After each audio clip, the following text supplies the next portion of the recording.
Students, we were on the topic reproduction in animal. Now, sexual reproduction in humans. यानी मनुष्यों में sexual reproduction किस तरह से होता है उसको हम स्टडी करेंगे. In human being there are special reproductive organ to make sperm and eggs. Human beings में क्या होता है, स्पेशल ऑर्गन्स होते हैं जो स्पर्म और एग्स बनाते हैं. विशेष प्रकार के अंग होते हैं. टू ब्रिंग टुगेदर स्पर्म और egg for fertilization and make a zygote. और उस ऑर्गन के जरिए हम जो है स्पर्म और एग्स को फर्टिलाइज भी करते हैं और जाइगोट बनाते हैं. And for the growth and development of zygote into a baby. और स्पेशल ऑर्गन होता है जहाँ पे कि जो है बच्चों का बड़े होते हैं, डेवलपमेंट होता है और जाइगोट जो है बेबी में कन्वर्ट होता है. तो we will first describe the reproductive system of human male and human female. तो सबसे पहले हम लोग ह्यूमन बीइंग में जो आदमी का है, मेल का रिप्रोडक्टिव सिस्टम और फीमेल के रिप्रोडक्टिव सिस्टम के बारे में स्टडी करेंगे. तो the male reproductive system, the human male reproductive system consist of following organ. अब जो ह्यूमन का जो मेल रिप्रोडक्टिव सिस्टम होता है यानी आदमी वाला हिस्सा होता है उसमें निम्नलिखित ऑर्गन होते हैं. टेस्टिस होता है, स्क्रोटल सेक्स होता है, epididymis, sperm duct, seminal vesicle and penis होता है. Okay. The human male reproductive system is shown in the figure 5. आप फिगर 5 में देखिए, ये फिगर 5 है, इसमें ह्यूमन मेल रिप्रोडक्टिव सिस्टम आपको दिखाया गया है. Since the human mail is called man.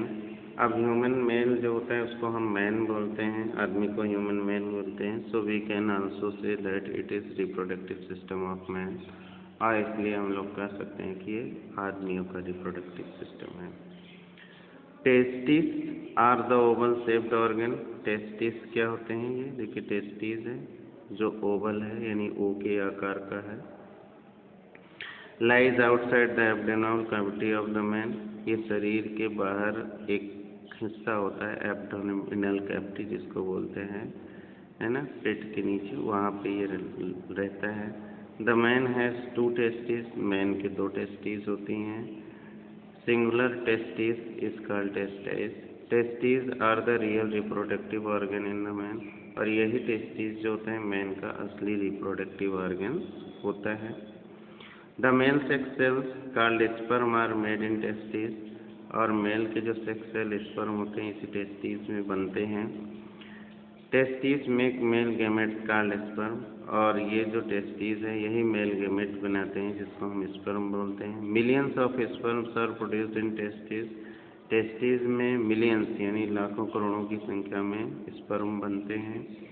The testis are enclosed in 2 small bags of skin called scrotal सैक्स.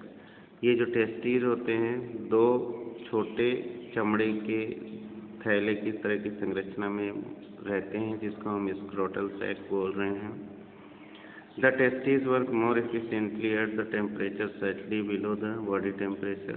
Testis तब बहुत अच्छा काम करता है जब इसका टेम्परेचर बॉडी टेम्परेचर से थोड़ा कम होता है. So they are hold outside the body of scrotal in the scrotal sac. और इसीलिए ये बॉडी के बाहर की तरफ स्क्रोटल सैक में लटके रहते हैं. The sperms formed in testes come out and go into coiled tube called epididymis. जो स्पर्म टेस्टिस में बनता है वो वहाँ से बाहर आते हैं और एक कॉइल्ड ट्यूब होती है. देखिए ये ट्यूब होता है, ठीक है, ये वाली ट्यूब, ये कॉइल की तरह की ट्यूब होती है, इसको हम लोग बोलते हैं epididymis. The sperms get store temporarily in epididymis. और ये स्पर्म जो होता है इस यहाँ से बनने के बाद यहाँ पे आके स्टोर हो जाते हैं, इकट्ठा हो जाते हैं. From epididymis the sperm are carried by a long tube called sperm duct. अब यहाँ से ये स्पर्म डक्ट नाम की ट्यूब होती है, इसमें आते हैं और फिर क्या होता है, into organ called seminal vesicles. और उसके बाद वो ऑर्गन्स में आते हैं जिसको हम बोलते हैं सेमिनल वेसिकल. इस ऑर्गन में आते हैं जिसको हम बोल रहे हैं सेमिनल वेसिकल. वहाँ पे ये स्पर्म जो है स्टोर हो जाते हैं। The seminal vesicle join to another tube called urethra come from the bladder। अब जो सेमिनल वेसिकल होती है वो यूरेथा से जुड़ी होती है, दूसरी ट्यूब जो होती है यूरेथा से जुड़ी होती है, जो कि यूरेटर से आती है। Correct, okay. Bladder, urethra carries the sperm to the organ called penis, और यही यूरेथा जो है स्पर्म को पेनिस एक अंग होता है जहाँ पर लेके जाती है, जो कि बॉडी के आउटसाइड की तरफ होता है। These sperms are carried in a liquid called semen, और इस स्पर्म लिक्विड के फॉर्म में होते हैं, यानी तरल रूप में होते हैं, जिसको हम लोग सीमेन बोलते हैं। The penis is an organ for introducing sperm into woman, और पेनिस एक ऐसा अंग होता है जिससे वुमेन के अंदर हम स्पर्म को डालते हैं। The penis passes the sperm from the man's body to the woman's body for the purpose of reproduction, और इस तरह से पेनिस जो है स्पर्म्स को मेंस की बॉडी से वुमेन्स की बॉडी में रिप्रोडक्शन के लिए डालता है। The male reproductive system is designed to manufacture sperm and to deliver them to the place where one of them will be able to fuse with the egg cell and bring out fertilization। तो इस तरह से जो mail reproduction system बना होता है, इस तरह से बना होता है कि वहाँ पे स्पर्म बनते हैं, फिर उसको उस स्थान पर ले जाते हैं जहाँ पे वो एग के साथ फ्यूज़ होता है और फर्टिलाइजेशन करता है। That's all.